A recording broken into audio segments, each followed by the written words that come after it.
Thank you for not giving up on me. Those were Matthew Perry's first words to Jennifer Aniston on the final day of Friends. What he said to the rest of the cast in those private moments revealed the depth of pain they'd helped him survive for 10 years. May 6, 2004. Stage 24 at Warner Brothers Studios in Burbank was buzzing with an energy that was equal parts celebration and melancholy as the cast and crew of Friends prepared to film the final scenes of what had become the most successful sitcom in television history. For 10 years, this soundstage had been home to millions of viewers around the world, the place where six friends had shared their lives, their laughter, and their heartbreak. But for Matthew Perry, it had been something even more profound. It had been his sanctuary, his lifeline, and quite literally, the place that had kept him alive through the darkest periods of his adult life. As Matthew walked onto the familiar set that morning, wearing a simple black sweater and dark jeans, he was carrying more than just the weight of saying goodbye to Chandler Bing. He was grappling with the terrifying reality that after today, he would no longer have the structured safety net that had sustained him through a decade of addiction, recovery, relapse, and the constant struggle to find meaning in his life beyond the punchlines that had made him famous. The final episode they were filming wasn't just the end of a television show, it was the end of the most stable, loving, and supportive period of Matthew's life.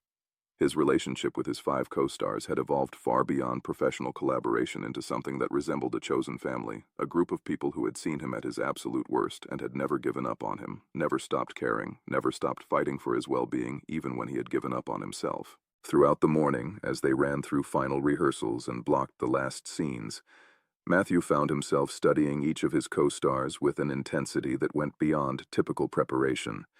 Jennifer Aniston, whose genuine warmth and maternal instincts had made her the unofficial caretaker of the group. Courteney Cox, whose fierce loyalty and protective nature had shielded him from countless industry pressures. Lisa Kudrow, whose quiet intelligence and intuitive understanding had provided him with perspective during his most confused and chaotic moments. David Schwimmer, whose steady presence and unwavering friendship had been a constant source of stability. And Matt LeBlanc, whose easygoing nature and lack of judgment had created a safe space where Matthew could be honest about his struggles without fear of condemnation. As the day progressed and they moved through the final scenes, Matthew realized that he needed to say something to each of them individually, something private and personal that went beyond the generic thank yous and well wishes that would be exchanged during the official wrap party. He needed to acknowledge what they had done for him, not just as colleagues but as human beings who had literally helped save his life.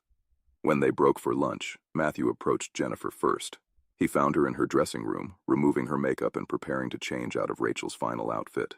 She looked up when he knocked on her open door, and her face immediately softened into the concerned, caring expression that had become so familiar to him over the years. "Hey," she said gently. "How are you holding up?" Matthew stepped into the room and closed the door behind him.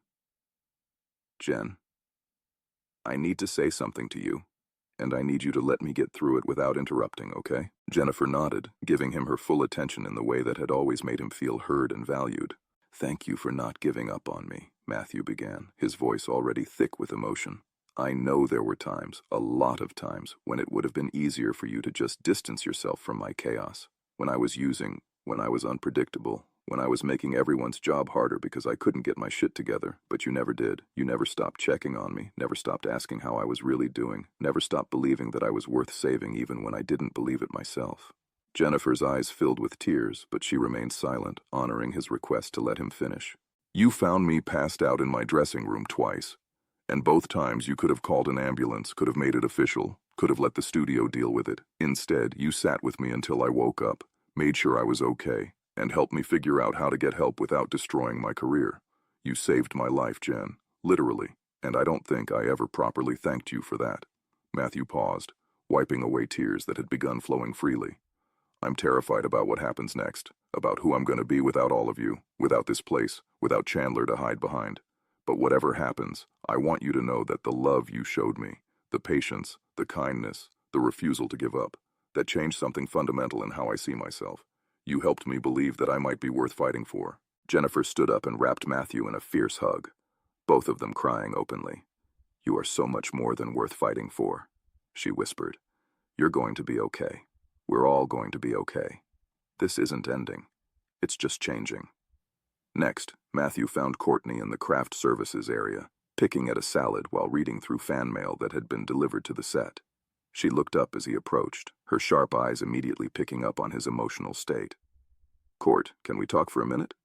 They walked to a quiet corner of the soundstage, away from the crew members who were setting up for the afternoon's filming. "I need to tell you something," Matthew said. "Remember when those reporters started sniffing around about my prescription use in 2002, when that photographer tried to follow me to my doctor's appointments?" Courtney nodded grimly. It had been one of the most stressful periods for the entire cast, as they'd tried to protect Matthew's privacy while he was struggling to get clean. "You spent your own money to hire private security to throw them off the trail. You never asked for permission, never made a big deal about it, just quietly made sure I was protected. When I found out what you'd done, you brushed it off like it was nothing. But it wasn't nothing to me, Court. It was everything." Matthew's voice cracked as he continued. "You've been my shield for 10 years. Every time some tabloid wanted to write about my problems, every time some executive wanted to replace me, every time I felt like I was too much trouble for everyone to deal with, you stepped in. You fought for me when I couldn't fight for myself. You made sure I knew that I had someone in my corner no matter what." Courtney's typically composed demeanor cracked, and tears began streaming down her face. "You would have done the same for any of us," she said simply. "Maybe," Matthew replied. "But you actually did it. You put your reputation, your relationships, your own career on the line to protect someone who was falling apart. That kind of loyalty. I've never experienced anything like it. I don't deserve it, but I'm grateful for it every single day." Matthew found Lisa in the prop room, where she was examining some of Phoebe's guitars that would be going into storage after filming wrapped. She was always more comfortable in quiet spaces during emotional moments, and Matthew had learned over the years that the best way to connect with Lisa was to respect her need for low-key, intimate conversations. "Lisa, I wanted to talk to you about something." She looked up from the guitar she'd been examining, her intelligent eyes immediately focusing on him with characteristic intensity. "You know how you always seem to understand things that other people miss?" Matthew asked. "How you can look at a situation and see the underlying dynamics that everyone else overlooks?" Lisa nodded, curious about where this was going. "You were the first person to figure out that my addiction wasn't really about the pills themselves. Remember that conversation we had in your trailer during season 7? When everyone else was focused on getting me to stop using, you asked me what I was trying to escape from. No one else had ever asked me that question." Matthew sat down on a nearby crate, and Lisa joined him, giving him her full attention. "That conversation changed everything for me. It made me realize that getting clean wasn't just about stopping the drugs. It was about figuring out why I needed them in the first place. You helped me understand that I was using pills to numb the anxiety and depression that came from feeling like I wasn't good enough, like I was fooling everyone into thinking I was talented when I was really just lucky." Lisa reached over and squeezed his hand gently. "You were never fooling anyone, Matthew. Your talent is real. Your intelligence is real. Your kindness is real." "I'm starting to believe that," Matthew replied. "But I never would have gotten there without your insight. You saw through all the surface stuff to what was really going on, and you helped me see it too. That kind of understanding, it's rare. You have a gift for seeing people's true selves, and you used that gift to help me find mine." David was in his dressing room, carefully packing personal items that he'd accumulated over 10 years of filming. His methodical approach to the end of the show was typical of his thoughtful, deliberate personality, and Matthew appreciated having a private moment with someone who valued deep, meaningful conversations. "David, I need to thank you for something that you probably don't even remember," Matthew began. David looked up from the box he was packing, giving Matthew his complete attention. "Remember my second relapse, when I disappeared for 3 days and no one could find me? When I finally showed up to the set, I was a mess. I was ashamed, I was scared, and I was convinced that everyone was going to fire me or hate me or both." David's expression softened as he recalled that difficult period. "I remember. You looked like you hadn't slept in a week. You were the first person I saw when I walked onto the set that day, and instead of asking where I'd been or lecturing me about responsibility or expressing disappointment, you just looked at me and said, 'I'm glad you're safe. Let's figure out how to help you.' No judgment, no questions, just pure acceptance and a commitment to moving forward." Matthew's voice grew stronger as he continued. "That response, that immediate, unconditional support, it gave me hope when I thought I'd burned through everyone's patience. You treated my addiction like a medical condition rather than a moral failing, and that made all the difference in how I was able to approach my recovery." David stepped away from his packing and faced Matthew directly.